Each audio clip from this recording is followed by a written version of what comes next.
Over the past 5 years, nearly 1.5 million Americans have served in Iraq and Afghanistan. According to the Department of Defense, there have been about 23,000 non-fatal battlefield casualties, but that doesn't tell the full story. Soldiers and Marines returning home with injuries, sometimes injuries that aren't so easy to see, are increasingly turning to the Veterans Administration for care. The numbers are staggering.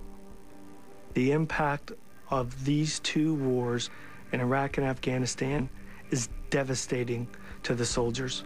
Paul Sullivan was an Army scout in the first Gulf War and is now an advocate for veterans. These are the big numbers, Bob. 200,000 have already gone into VA for medical care.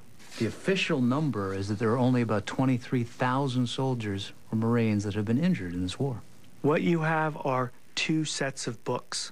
The Department of Defense saying that there's 23,000 wounded from the wars in Iraq and Afghanistan, but the Department of Veterans Affairs is actually treating 205,000 veterans from these two wars. According to this internal VA report, Iraq and Afghanistan veterans are being diagnosed with a wide variety of ailments, many from multiple problems. The report does not have a category for traumatic brain injury, but it does include post-traumatic stress disorder, mental disorders, infectious and parasitic diseases, and ill-defined conditions. Do you think Americans fully understand how many injured there are in this war? I think it cuts both ways. I think Americans are always very surprised to know the number of amputations, for example, which is fewer than 600 in total. They're probably also surprised to know that, 200,000 come to the VA for some kind of medical treatment. That's probably more than they think. You've got mental disorders, 73,000, diseases of nervous system, 61,000, symptoms, signs, and ill-defined conditions, 67,000, diseases of musculoskeletal system, 87,000. These are huge numbers beyond the 23,000.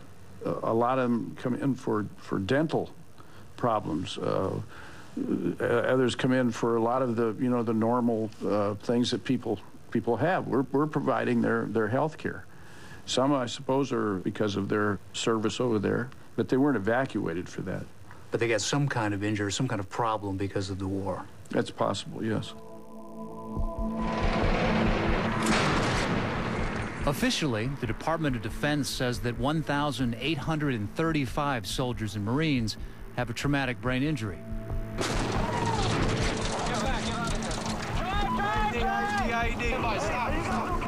But these powerful explosions can rattle the brain so severely inside the skull that they cause brain damage even to those who don't appear to be injured.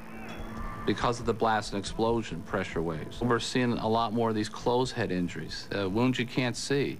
So unlike an amputation where everyone sees the injury, these are often invisible injuries? That's correct. You do believe then there's a lot of these soldiers that have come back that do in fact have brain injuries? Absolutely. Sergeant Nick Bennett suffered multiple wounds in an explosion in Iraq on Veterans Day 2004.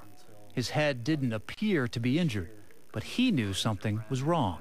I went 1.5 years past all the neuropsych tests, and they're like, you're fine. And it's like, well, that's okay. I can't remember appointments. I can tell you I've got something next week, but who it's with, where it's at, I'm lost.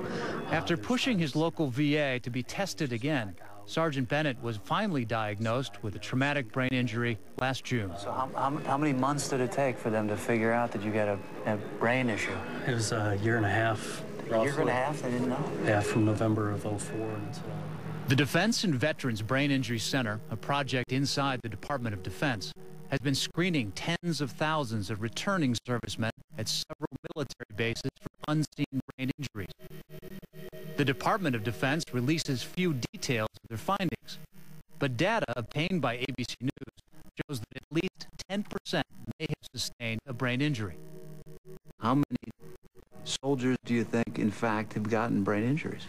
I can't give you an absolute number, but I think the 10% is a good estimate. But it could be higher based on the fact that the more times and the longer you're over there, the higher frequency, higher percentage that they will have these. That could mean that of the 1.5 million who have served or now serving in Iraq and Afghanistan, more than 150,000 people could have a brain injury that may be undiagnosed and unrecognized by the casualty numbers from the Department of Defense. Why is it not being told, generally, officially, by the government?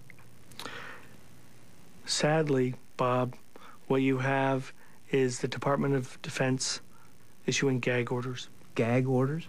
Yes. On telling the truth?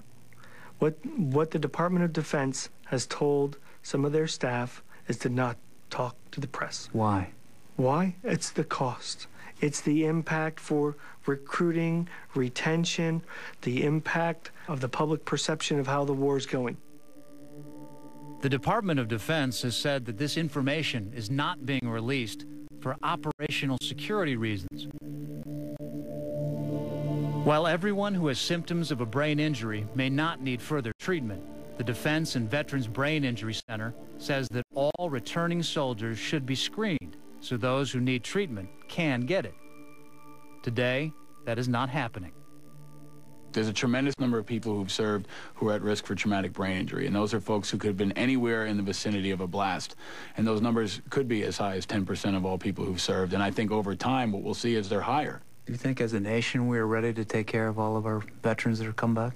No, not even close. I don't even think it's on most people's radar.